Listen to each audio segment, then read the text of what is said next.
ஆன்மீக நண்பர்கள் அனைவருக்கும் அன்பு கலந்த வணக்கங்கள்.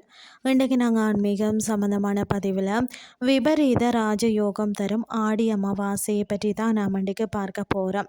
என்னென்னு சொல்லி பார்த்தீங்கன்னா, ஒருவருக்கு குலதெய்வத்தின் அருள் கிடைத்து விட்டாலே அவருடைய வாழ்க்கையில் எப்பேற்பட்ட சூழ்நிலையாக இருந்தாலும் சரி, அந்த சூழ்நிலையை சமாளித்து வாழ்க்கையில் வெற்றியை பெற முடியும்னே சொல்லலாம்.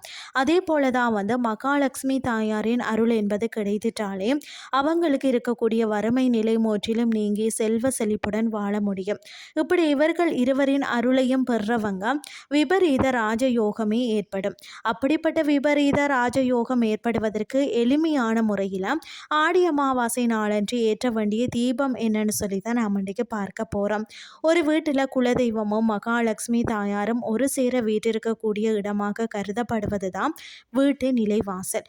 நிலைவாசலில் தான், அதாவது கிரகலட்சுமி குலதெய்வமும் வீட்டிருக்கிறார்கள்னு சொல்லுவாங்க.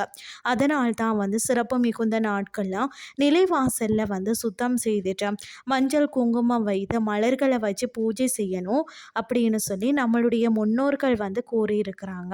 அதனால தான் நிலைவாசலில் தீபம் ஏற்றணும் என்ற ஒரு வழக்கமும் உண்டானதா. அப்படிப்பட்ட சிறப்பு வாய்ந்த நிலைவாசலில் அமாவாசை தினத்தில் நாம் ஒரு தீபத்தை ஏற்றி வைத்தோம்னு சொன்னால் குலதெய்வத்தின் அருளையும் மகாலட்சுமி தாயாரின் அருளையும் விரைவில் பெற முடியும். இந்த தீபத்தை ஏற்றுவதற்கு புதிதாக 2 அகல் விளக்குகள் வேணும். அந்த அகல் விளக்குகளை சுத்தம் செய்து சந்தனம் குங்குமம் வச்சு கொள்ளுங்கள். அந்த அகல் விளக்குகளை வைக்கிறதுக்கு சிறிய தட்டு அல்லது ஏதாவது ஒரு இலையை நம்ம பயன்படுத்தி கொள்ளலாம். இதில் மொட்டு உடையாத நல்ல நிலையில் இருக்கக்கூடிய 3 கிராம்பு ஒவ்வொரு விளக்கிலையும் போட்டுக்கொள்ளுங்கள். பிறகு அதில் நல்லெண்ணெய் ஊற்றி பஞ்சுத்திரி போட்டு தயார் செய்து வச்சு கொள்ளுங்கள். இப்படி தயார் செய்தது குறைந்தபட்சம் பார்த்திங்கன்னா 5 நிமிடமாவது அப்படியே இருக்கணும்.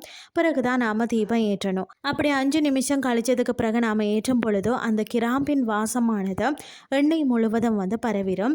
அதன் மூலம் கிராம்பு தீபத்தின் பலனை முழுமையாக நம்மளால் பெற முடியும்.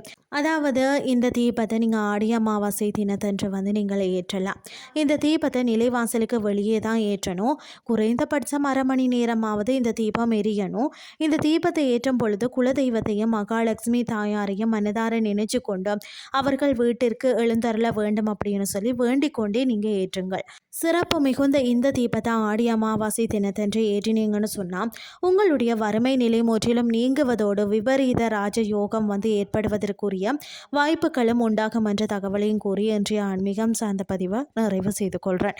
இதே மாதிரி மற்றும் ஒரு ஆன்மீகம் சார்ந்த பதிவோடு உங்களை சந்திக்கிறேன். நன்றி.